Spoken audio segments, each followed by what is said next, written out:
All right. So, question one, which you've been discussing in your breakout groups. What was your contemporary analysis for the reading? So, how does the oldest book in the world relate in our world, in our society today?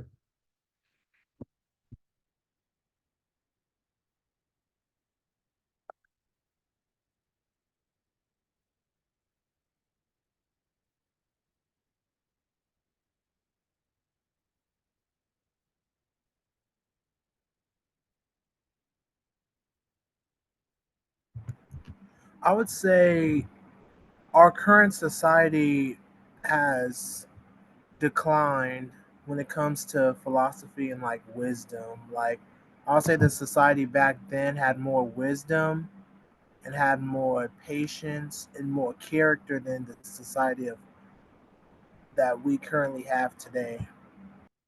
Okay. So, for you, August, the text speaks to the decline in the societal, we'll say, values or morals. Okay. Anyone else? What was your contemporary analysis?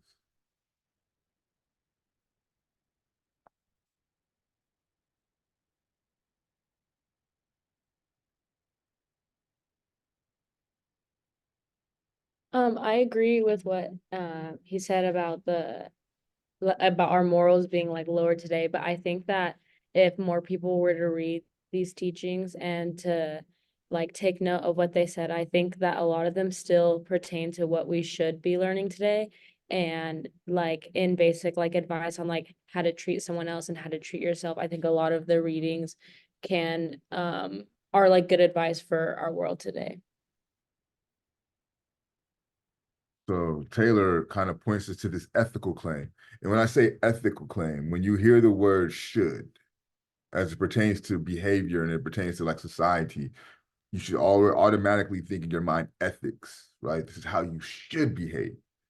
So her contention is um, if more people were aware of the teachings of Ptahhotep, it could help kind of move us in a direction that where we should be, right? Into a more ethical state. Okay. One more contemporary analysis.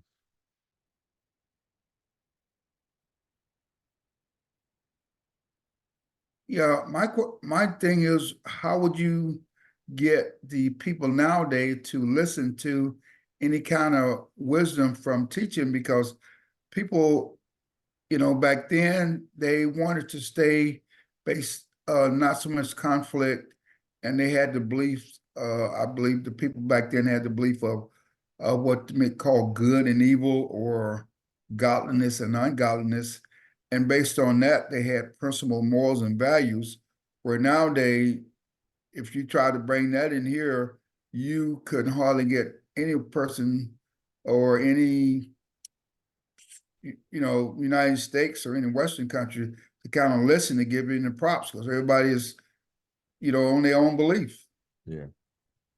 Shit, you might need to get like a celebrity to talk about the teachings, and that might get people to get interested, right? Like, I don't know, maybe if Usher talked about the teachings of Ptahhotep during the halftime show, folks might get interested. I don't know. Jasmine, were you gonna say something? Um, yes. I was gonna say like these teachings would like be passed down from like the older generations to the next generation, and the next generation. And I feel like in our society today, like that's getting like kind of lost because everyone's like trying to be like was saying like be who you want to be. And I feel like people are taking that like I would say like negatively in a way. Like some people are not going, I would say, like in the right direction or the way they should be. I think that's very profound, Jasmine. Because quite literally, if you read the text closely, it talks about how these teachings will be passed down from one generation to the next, right? A wise man teaches his son in these instructions. A wise son listens to his father's teachings on these instructions, right? This is what's talked about in the book. So I think Jasmine is absolutely correct. There has been a breakdown in these generation to generation conversations, right? And what I also hear in your conversation is this notion of individualism, right? Like everyone has the right to do what they want to do, is also eroding this generational to generational process, right? Because if I have the right to do what I want to do, fuck what you talking about, granddad. I'm doing what I want to do, right? But that's out of pocket with how things should be, again, to make an ethical claim, right? But I do want to point something out here, right? I think as a class, we're in a unique situation because the way that our class demographic is set up, we have the privilege to have cross-generational discourse, right? And not to put Donald on the spot, but Don, you operate in a generation that is before us, right? So a lot of what you're telling us is are part of these cross-generational conversation that Jasmine's pointing us to. So as we move through the rest of our semester, I want you to be attentive to a message that comes from a generation before you, right? This you may not have an opportunity to sit with an elder, is what we would call him in the African community, or a baba, what we would call him in the African community. You may not have the opportunity to sit with someone of this caliber in the academic space, right? So take a step back and reverence what we have even in our moment. I would do you a one step further and say, if you have your grandfather, if you have your grandmother in your life and they're accessible, go sit at their feet. Ask them to tell you stories. Record them stories. That's part of your tradition. That's part of your legacy. That's part of your lineage. That's part of who you are. Because here's the unfortunate part. They won't be here forever. And for those of you who no longer have grandparents, you know what I mean. Jasmine's absolutely right. Our society is eroding because we don't honor and respect our elders. We put them in homes. What? Your greatest resource, you lock away in a home to not be bothered with. There's an African saying that says, when an elder dies, a library burns down. When an elder dies, a library burns down. We don't honor our elders. That may be why we're at where we're at. Good call out, Jasmine. Thank you. So can these teachings be applied in our world today? Can you employ the teachings of Ptahhotep in your daily quotidian? And when I say quotidian, that just means daily, in your everyday interactions. Is that possible? I do think it is very possible. What me and my group discussed was that the teachings of uh I'm sorry, I can't say his name properly. Ptahhotep. Ptahhotep, right? Mhm. Yeah. His teachings weren't particularly centered around the people of during that time. So it's very general. So we could still apply them to the society that we live in and even in our daily lives, since they weren't general to that population that he brought them to. So in other words, Anthony, very good call out. His teachings are timeless, right? They could go beyond the generation that produced them. It's a very good call out. Anyone else? Can these teachings be applied in our world today? Why or why not? I think they can be. Oh, sorry. Go ahead. It's good. You can go ahead. Okay, thank you.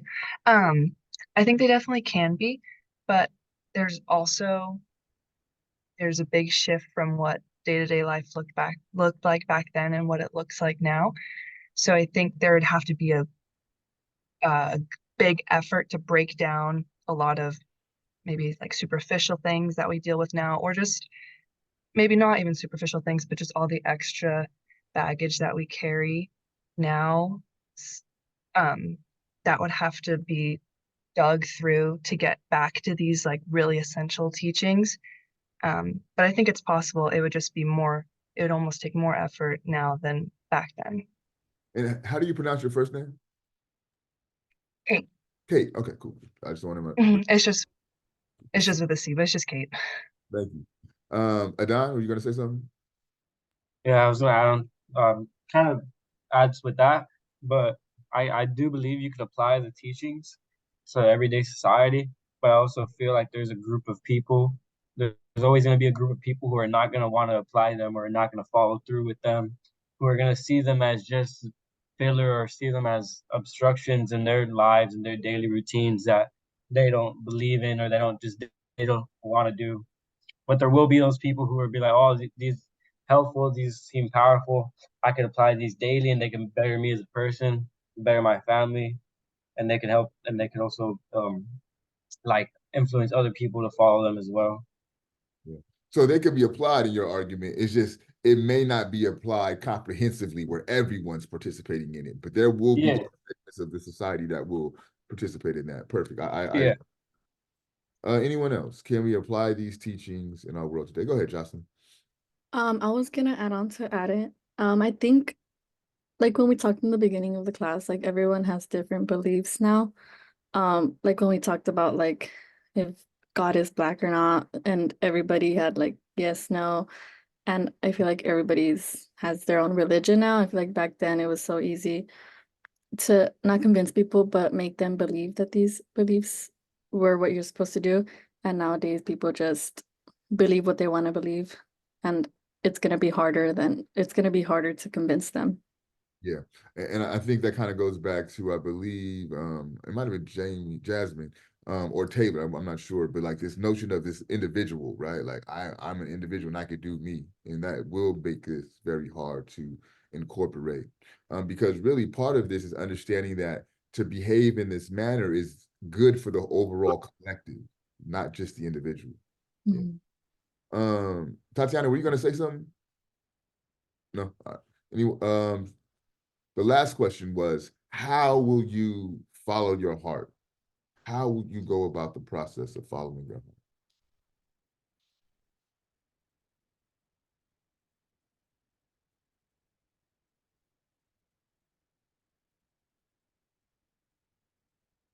What does that mean to follow your heart? Um, I don't know if you meant something as small as this, but when I feel myself start to like lose sight, I like to maybe like write down a list of like things I'm grateful for, and it kind of puts me back to what I feel is important in my life, that I prioritize, that I adore or love or want to do more. And I think it helps me kind of set my path more towards what my heart wants rather than what other people want. So gratitude is like the practice that you engage in that makes you kind of calibrate how you're listening to your heart or you're listening to these distractions. I think that's a really good Hmm. watching point. Don, were you gonna say something? Uh, in today's society, people, excuse me, individuals rather, what they think as a man think it, and I think this is a biblical phrase, so is he. And so many people do follow their heart, do follow their goals, their dreams, their values, and they do accomplish them. So I don't think it's any different. I think it's just the way an individual thinks, and then he will, stay on that course. However, we have a lot of distraction, a lot of mental illness, a lot of disorders and co-occurring at the same time. So uh,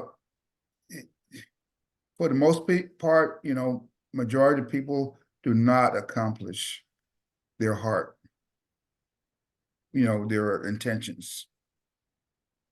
But I do like the contention that like it's possible, right? Like it's not this impossible thing that's beyond reason or beyond scope, right? Part of that process with Donna's point making allowing us to be attentive to is you have to place mental focus on it, right? And like not to be like that, but to be like that, right? That's part of the reason why reading is so fundamental because it allows you to mentally focus on something. And what I hear not only in your conversation, Don, but also in Jocelyn's conversation is the distractions, right? Like, how do you mitigate? How do you stay away from the distractions? And I have to admit, it's very hard. Like, there's an app on your phone called Screen Time, if you have an iPhone, right? There's an app on your phone called Screen Time, and it'll tell you how much time is spent on your phone, how many times you pick the phone up, what apps you open up when you pick the phone up, right? Go on that and see how much time you spend on your phone and what you spend your time on your phone doing. Distraction. And do know, like, this is not happenstance, right? Like, these folks in Silicon Valley, these folks in Stanford, right? They sit and think about how to make you more attached to your phone. I can only speak from an iPhone perspective, but it's very, very interesting to me that the moment I put my phone down, that motherfucker started going off with alerts. The moment you put it down, that shit start vibrating. Just to get you to put it back in your hand. Now they've gone a step further and gave us goggles to walk around with. We got motherfuckers driving cars with virtual goggles on, right? I'd be afraid of watching people drive with their head down, let alone some goddamn goggles on, right? So when we're talking about distractions, this is what this is. It's hard to follow your heart when you're in a virtual world all the goddamn time. My kids, I have a 9-year-old and a 7-year-old. My daughter in particular, like my daughter, she's a 9-year-old in particular, she loves Roblox. Loves Roblox, right? I'm like, all right, bet. But like, I'm a very attentive father. Like, I listen to what they watch. Like, I watch that shit with them just so I know what the fuck they watching, right? And I listen to her and her cousins play Roblox. And what they're doing, by and large, is like make-believing real life, right? So they're doing things that they think women do. They go get their hair done, they go get their nails done, they go shopping, they go to the club, right? Like, but in the virtual world. And she comes out and talks to me about all these things that she's done in the virtual world if it's real, right? And I have to like just aggregate and realize, oh no, she's talking about the computer game, but to her, it's damn near no difference. So she's already immersed in this world. So again, when we talk about these distractions, it's becoming very hard. I love sports, but let's not front, that shit's a distraction. The whole country's gonna shut down on Sunday for this fucking Super Bowl. I mean, I played this shit myself. I played my damn near my whole life. But don't tell me that's not a distraction. That's one of the biggest distractions that there is. Case in point, let's go back about 4 years ago, 2020. The whole world had to shut down. Y'all remember that? We had COVID. We had the George Floyd protest, right? There was no sports. All the distractions were mitigated. They were taken away. And what we had to kind of sit and wrestle with is this country's history with racism, this country's history with anti-Blackness, right? You cannot turn on any type of media outlet and avoid that conversation because that's the only thing that was going on. But they brought back the NBA and they decided to do the playoffs in the bubble. Y'all remember this? And then in the middle of the playoffs bubble, someone else gets murdered. And now the leaders of the NBA, like the players, LeBron James and the likes, are forced to decide, do we continue to play or do we sit out? Y'all remember this? And the year before, LeBron James himself is carrying the autobiography of Malcolm X. So one would think that he's getting politicized because he's carrying this book, but I could tell from the next year when it's time to sit out, he didn't read that motherfucker. Because what he did do was call President Barack Obama for insight on how to move. Do we refuse, continue to sit out and let the world deal what's really going on? Or do we participate and continue the distraction? What y'all think Obama said? Shut up and dribble. He didn't say that, but that's what they did, right? Distraction. To me, that was the biggest and clearest depictions of how sports serve as a distraction. But if you know the history of sports, and you trace that back to the Greco-Roman era, you know about the gladiator game.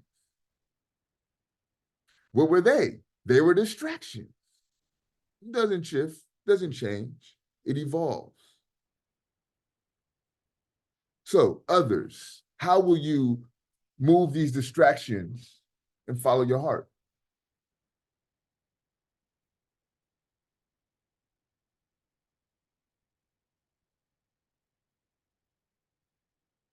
Better yet, how will you find out what your heart wants? That's the question. For me, I would say I would throw myself out there more, be more involved with the social and political issues, but also, have an open mind to the different sources that I observe, and not to believe just one source. Just check out different sources and see if I could come up with like a good conclusion instead of just jumping to conclusions all from one side. That's a good call out. As a theoretician, right? Someone who engages in theory, what I try to do, if there's two opposing sides, right? I'll take the side that I disagree with. I'll take the side that I disagree with, and I'll try to make it make sense for me as best I can, even though I don't agree with that shit, right? But if I'm able to do that, that gives me the tools and the capacity to even use that which I disagree with against itself. Does that make sense? So, for example, I disagree with capitalism. I foundationally and fundamentally disagree with capitalism. But as a theoretician, I understand how capitalism works. And I use that understanding to show folks who believe in capitalism how that doesn't work. So it is good to be able to look on both sides of things. You don't want to get caught up in what's called an echo chamber, right? Where you're hearing the same information over and over and over and over again, or what they call the algorithm. It's an echo chamber. You're only going to get served what you're interested in. They're not going to show you the other side because that's not going to get you to keep scrolling. Does this make sense? Tatiana, how will you know what your heart wants? I kind of had a hard time with this question. I don't really know how to answer that, but I would say a way to um um follow what your heart wants. And I think but is you kind of like stick to your morals and your beliefs, because I feel like especially with social media and everything, like it's easy to change your mind, and like I feel like it's easy to be convinced of other things, like, oh, like Beyonce did this, so I want to do it. Like it's just easy. But I feel like if you just stick to yourself and what you like and what makes you happy and what you want for yourself in the future as well, then I feel like eventually like everything else will fall in place as long as you do what you want to do and not what you're seeing on Instagram and on TikTok. Yeah. Random note though, I'm sorry. Sidebar. It's like nothing related to class, but just because you said it. Do y'all notice how like Beyonce is slowly turning into a white woman? No, just me. Just me. Like, what the fuck happened to Destiny Child Beyonce? She was dark skinned, like not dark, but she was darker than what she is, right? Like the fuck is going on, right? Anyway, I'm sorry. But yes, you're right. You're right. And I think to help further like get us a deeper understanding of the question that I'm posing, another way of thinking about it is how do you listen to yourself? How do you listen to yourself? How do you distinguish what your voice is versus the voices that are being thrown at you. How can you distinguish who you are and what you want and what those values and those desires are? What practice do you engage in to allow you to tap into self? Because I truly believe this, and I'm gonna state this from a micro, a small level, and then also a macro level. Okay, hear me out. Everything that you need, everything that you want, everything that you desire, you have the capacity to obtain that. And there's no outside source that's necessary for you to get it. Hear me out. Everything that you need, everything that you want, and everything that you desire, you have the capacity to obtain it. And all of that is within you. There's no external forces that are required for you to obtain these things. Okay? It's the micro level, individual level. Speaking collectively for African people, the same is true. What we want as a people, what we want as a nation, we don't have to go to outside sources to get it. What we need to start doing is stop arguing with ourselves. Then we'll be able to obtain all the things that we need. But the same is true about the individual. Once you start going to war with yourself, once you start battling yourself, you'll be able to obtain all that you desire. There's no need for anything else. There's no need for outside requirements. No, it's you, it's to go in. Which is why we start class with meditation. That's a practice that allows you to go in and listen to that voice that's within you, not the outside stuff.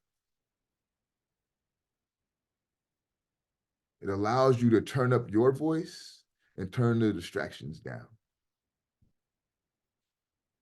For me, and I'm going to weave this into question 2 that I posed in the breakout groups. Can this still be applied today? And then also, I'll infuse this into question 3. How are you following your heart? And I'm looking at the wisdom teaching number 5. If you are a man who leads, a man who controls the affairs of many, then seek the most perfect way of performing your responsibilities so that your conduct will be blameless. Great is Ma'at, truth, justice, and righteousness. It is everlasting. Ma'at has been unchanged since the time of Asar. To create obstacles to the following of laws is to open a way to a condition of violence. The transgressor of laws is punished, although the greedy person overlooks this. Baseness may attain riches, yet crime never lands its wares on the shore. In the end, only Ma'at lasts. Man says, Ma'at is my father's ground. So for me, as a father, as a husband, right? Ma'at is how I structure the house. Ma'at is how I make my decisions. Ma'at is the standard which I engage and I communicate with my children and my wife, right? Is my communication with them truthful? Is it just? Is it harmonious? Is it balanced? Is it in order, right? These are the standards which govern my actions and my behaviors within my household. This is the way that I seek to set my example for my family. There's examples I can ask my kids, is your behaviors true? Is it just? Is it in harmony, right?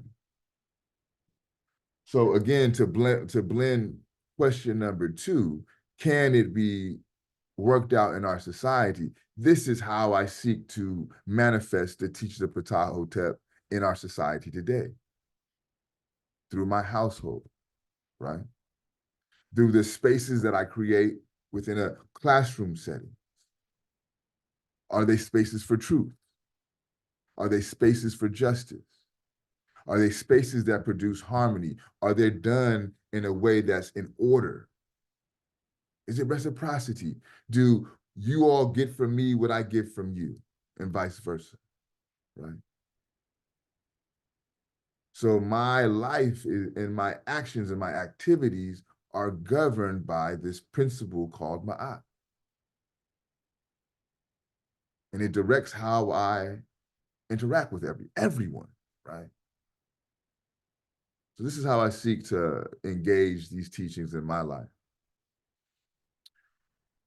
What I want to do with the time that we have left is leave space for fishbowl. Now, the fishbowl, I don't want you to make it harder or more intense than it has to be. All I'm asking of you is to share anything that is of interest that we've talked about today, anything that was of interest that you've read in the reading. You could even read from your journal. That's perfectly fine. You could talk about what you talked about in your breakout groups. I saved the fishbowl for the end of class to give you all information to be able to pull from for the fishbowl discussion. Not asking you to give me a dissertation, right? Some points that you find of interest, a question that you may have. Again, you can literally read your journal. That's cool. You know what, Professor? In my breakout groups, we discuss yada, yada, yada. That's cool. That's a sufficient fishbowl.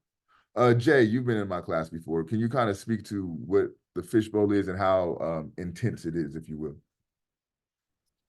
Yeah, no, it's not that like intense. It's just speaking on what you think and what you feel based on what you've either said in the lecture or what's been in the passage before. So it could just be as simple as like you agree, like let's say I was doing it, I'll just be like, I agree with what you're saying, and I think like yada yada yada, like it all just fits together. So, but no, it doesn't have to be long. It could be like 30 seconds. All right. So I'll ask for volunteers. I typically do about 3 per day. Again, you have 2 times per semester to fishbowl. You do have 1 time to pass if I call on you and you don't feel ready, but really you should not feel ready because you have the whole class period to pull some information. But if you don't feel ready, you have 1 time to pass. Again, just need 2. Are there any volunteers for your fishbowl? I Anthony, mean, yeah. Oh, go ahead. I Taylor, can go. Taylor. Am I missing somebody? I have Anthony, I have Taylor. Is there one more who wants to volunteer? And Donald. Okay, good. All right, so we have Anthony, Taylor, and Donald. Who would like to set us off? Go ahead, Anthony. Yeah. All right. So when reading like the first part of the readings, one of them really stuck out to me, and I've been thinking about it a lot, is where they mention how some people would rather them have you listen to them than have their problem solved or something like that. And it really stuck with me because it's like you'd expect people to want their problem solved, but there are some people out there who would rather you listen to them and actually give them time to, like, I guess, vent. I just found it really interesting. I guess I want to maybe also ask a question like, Yeah. what is like the benefit of just having them listen to you, I guess, besides like the obvious? Mhm. Let me, and I believe it's like if you're a man who judges, it's passage 17. If you are a person who judges, listen carefully to the speech of one who pleads. Do not stop that person from telling you everything that they had planned to tell you. A person in distress wants to pour out his or her heart, even more than they want their case won. If you're one who stops a person who is pleading, that person will say, why does he reject my plea? Of course, not all that one pleads for may be granted, but a good hearing soothes the heart. The means for getting a true and clear explanation is to listen with kindness. So it's this notion that like really, if I'm in distress, I just want to vent that shit. Sometimes I just want to get that off my chest, right? I'm not necessarily asking you to fix the problem for me, but let me just like get the shit off my chest, right? Like, and I think, and I don't like to play like the gender dynamics things, but I think as men, right, we have a tendency to play fixer, and oftentimes, for example, my wife will come to me just to vent, and for me, I'm listening to fix the problem. She's like, motherfucker, chill on that shit. Just listen to what I'm telling you. That's all I ask of you, right? So sometimes it's just to get it off. but be attentive to the fact that says, if you're a man who judges, right? So if you're a judge, don't cut someone off in the middle of them explaining to you what they're going through, right? Hear them out. Listen with kindness, right? That's more of what they're trying to get you to understand is, especially if you're in a position of someone who judges. As a father for me, right? This is something I also think about, right? I got my kids is going at it. I need to hear both of them out and then make the decision. Because if I just cut off one, that person is going to feel jaded, right? They're going to feel slighted. They're going to feel not listened to. So I need to be able to have the capacity to listen to both of them with kindness. Does that make sense? Good call out, Anthony. Thank you. Taylor or Donald, who's next? I Okay. can go. Go ahead, Taylor. So when I was reading the second PDF of the wisdom teachings, my attention was brought to number 33, 34, and 35. They're all kind of similar in the way that they talk about generosity and examining your friends and being thoughtful to your friends. I think that a lot of people when in relationships, when something goes wrong or goes bad, or there's like a old relationship from the past, people hold grudges a lot against people, but I think it's really important to appreciate anyone who's gone through your life, whether they were an acquaintance, an enemy, a friend, because a lot of the people in your life make up who you become. And I think that holding grudges against people is really, really bad, because even if you don't talk to them, if you never truly like accept what happened and like apologize, like you don't have to exactly apologize straight to them, but just accepting what happened, it makes you able to like move on from those experiences and then like build from them and grow from them. So I think like that accepting what happened and apologizing to them and to yourself can help you grow and build better relationships in the future. And maintain relationships, right? Like I Yeah. think that's a good point to also. Thank you, Taylor. Donald? Yeah, I didn't have the numbers in the books. I don't have the book, the paper, and the numbers read. But what I like the most is about what you said about the teaching and the wisdom and how it was passed on with the writing and with the communication, and how the other day the women was a good place to meet, and the communicators, they are the first love, regardless if you're male or female. And secondly, with that, the wisdom back then, I believe that my thoughts are society, to keep down conflict, they or community, they rather try to educate and give information to their families and the communities. And it's almost kind of like the African proverb, it takes a village to raise a child. Uh, the young boys went off with the men, teenagers and grown men, and they was taught all the things that a man's supposed to do, even in his late age, all the responsibilities. And the girls did the same thing with the women. And so we don't have that. And so therefore we have a lot of people, or individuals rather, who, and it's taught in society today, that be who you want to be who you want to be, like you say, follow your own heart. So what that lead to, from connecting that information, that teaching, those morals, principles, and values that a person has, he learned those at an early age. And then one day he, like you said, meditate. But in the spirit world, he's quiet, he's peaceful, and he has a communication, his belief of God. God, what do you want me to be? And what, God, why you put this thought in my head?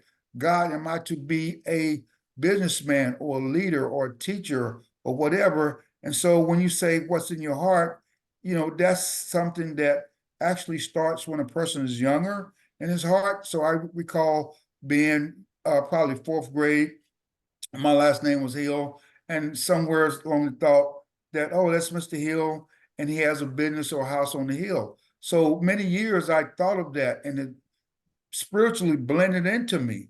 And so it grew from being just a house to a business or whatever. And so I kind of built on that, and it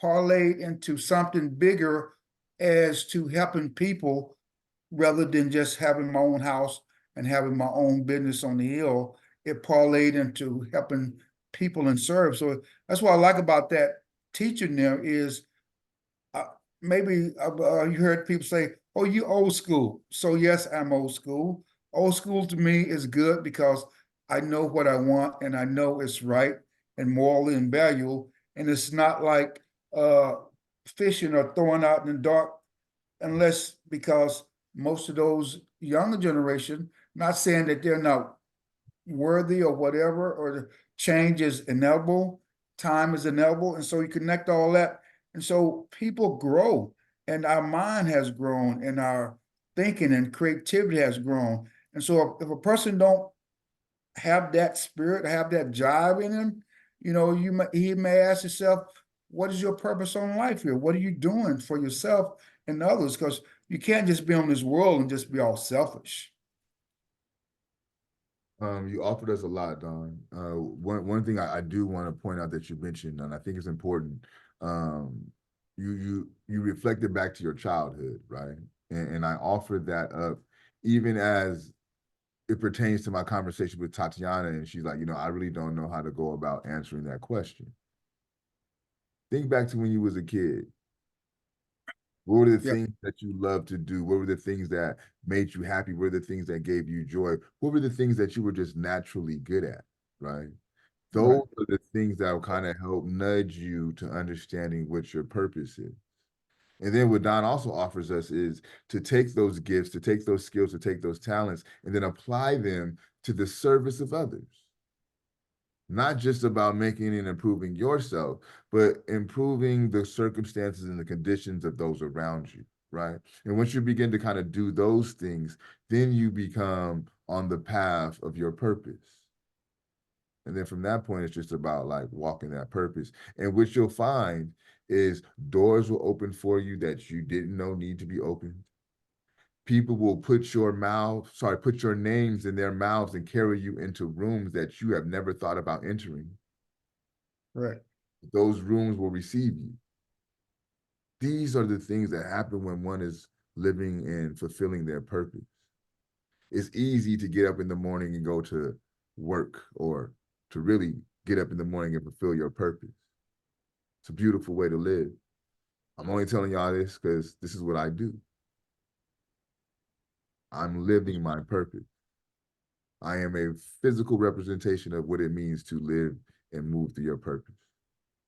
My purpose is to help you to understand that you have a purpose. My purpose is to help you understand that you must live and fulfill your purpose. My purpose is to help you understand that the betterment and the improvement of our world is dependent on you fulfilling your purpose. My children's success is dependent on you living your purpose. Me being a professor is just a means for me to live my purpose. It just gives me the platform to do what I was born to do. Mm-hmm. That's it. We are reading, I believe, stereotypes and myths for Monday's class, excuse me, for Monday's class. That should be up already in Canvas for week 2. Please come prepared with that on Monday. Enjoy the rest of your day. Enjoy the rest of your weekend. And I will see you all on Monday. Peace.